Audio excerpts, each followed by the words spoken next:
Mungkin 2 jam itu aku habis 1,8 kalau nggak salah.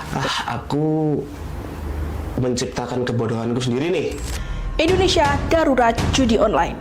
2,37 juta.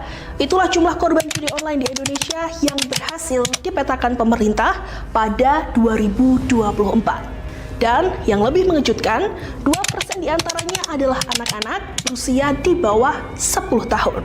Belum selesai. Sebanyak 11% korban atau sekitar 440.000 orang berusia 10 sampai 20 tahun. Terus sekitar 520.000 orang lainnya berusia 21 sampai 30 tahun. Artinya apa?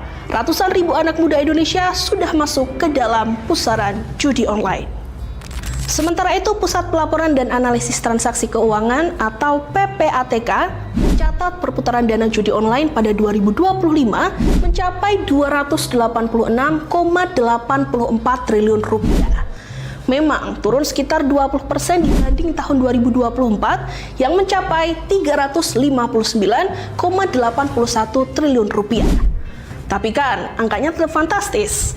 Jadi, ketika kita bicara soal judi online di Indonesia, ini bukan lagi cerita tentang segelintir orang yang suka berjudi. Ini adalah fenomena yang melibatkan jutaan orang dan perputaran uang ratusan triliun rupiah. Lalu seperti apa sebenarnya wajah di balik angka-angka itu? Untuk tahu gimana seseorang bisa terjebak dalam judi online, kita bakal dengar langsung cerita dari Niko, seorang mantan pelaku judi online yang beberapa waktu lalu membagikan pengalaman kepada Kompas.com. Niko membagikan cerita tentang bagaimana judi online perlahan menghancurkan hidupnya hingga perjuangan untuk lepas dari lingkungan kecanduan tersebut. Kalau ditanya kapan semuanya dimulai, jawabannya ternyata sangat sederhana. Bukan karena Niko punya masalah ekonomi, bukan juga karena sedang terlilit utang. Awalnya cuma karena iseng-iseng doang. Seperti banyak orang lainnya, Niko melihat fenomena judi online di lingkungan sekitarnya. Teman-temannya bermain, obrolannya juga hampir selalu sama. Ada yang bilang baru deposit sekian lalu langsung menang. Ada yang nunjukin saldo yang tiba-tiba bertambah dalam waktu singkat. Tapi ada satu hal yang menarik. Tidak ada yang pernah bercerita soal kalah. Tidak ada yang membahas berapa uang yang sudah habis. Tidak ada yang memperlihatkan berapa kali mereka rugi sebelum akhirnya mendapatkan satu kemenangan yang kemudian dijadikan bahan cerita ke semua orang. Memutuskan untuk main judol itu triggernya apa? Jadi emang pure karena iseng-iseng aja, terus ya mungkin buat nambah-nambah uang jajan aja lah. Emang dari awal udah tahu kalau judol tuh nggak akan bisa menang? Iya, benar, udah tahu. Tapi tetap memutuskan untuk main? Iya, lingkungan pertama, teman-teman pada main. Dulu kan aku sebenarnya anti banget ya sama judi ya, karena aku nggak mau rugi sebenarnya. Cuman terus kayak teman-teman, ini loh aku segini main masukin 50.000 jadi segini, kemarin juga segini, gini. Jadi mereka cuma nyeritain menangnya aja, nggak nyeritain kalahnya. Otomatis kan aku tertarik karena waktu itu belum tahu apa-apa ya.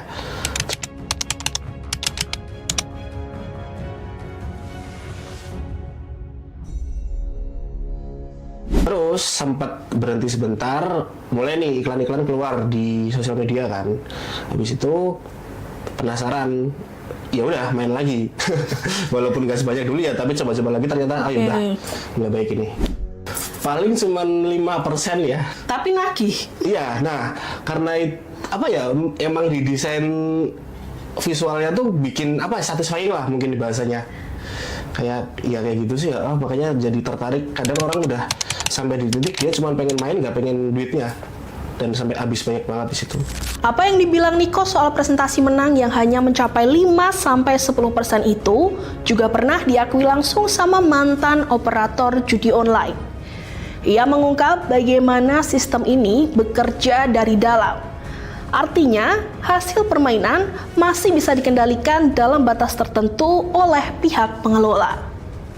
Dengan kata lain, kapan pemain menang atau kalah bukan sepenuhnya soal keberuntungan. Ada sistem di balik layar yang menentukan pola tersebut.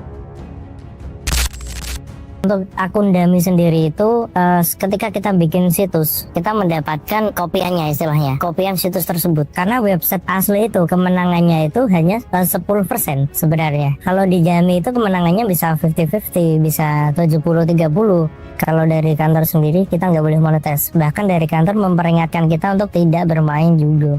Dari kantor memperingatkan keras kepada karyawan tidak boleh bermain, karena memang itu nggak bakal menang gitu. Menang pun itu hanya perputaran dari orang-orang yang udah kalah, dan itu pasti mereka dimenangin.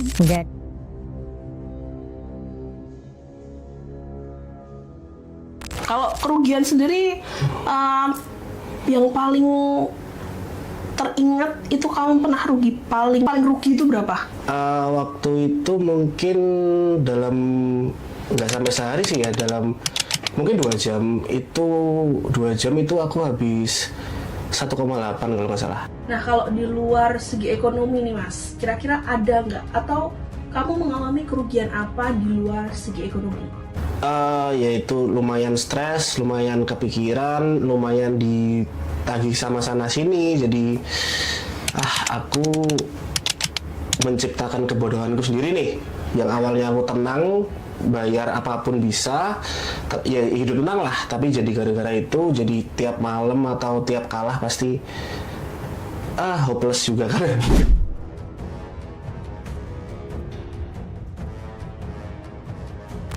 Pada akhirnya, Niko memilih berhenti karena ia sadar judi online tidak memberinya keuntungan, yang ada justru sebaliknya. Hubungan dengan orang-orang terdekat memburuk, kepercayaan hilang, dan banyak keputusan buruk lahir hanya karena keinginan untuk terus bermain. Cerita Niko ini mengingatkan kita bahwa dalam judi online yang dipertaruhkan bukan cuma uang, tapi juga waktu, hubungan, dan masa depan. Karena pada akhirnya tidak peduli seberapa besar kemenangan yang dijanjikan, bagi banyak orang judi online selalu berakhir dengan satu hal yang sama, kerugian. Aku Yuda Beta pamit, kita ketemu di cerita selanjutnya. Tapi sebenarnya bisa bikin orang, bisa bikin buat depresi ya. Terus kalau mereka tahu kita pinjam karena kita habis main judi kan, pasti kan ya siapa yang nggak marah sih, Mbak? Download Tribun X sekarang, menghadirkan lokal menjadi Indonesia.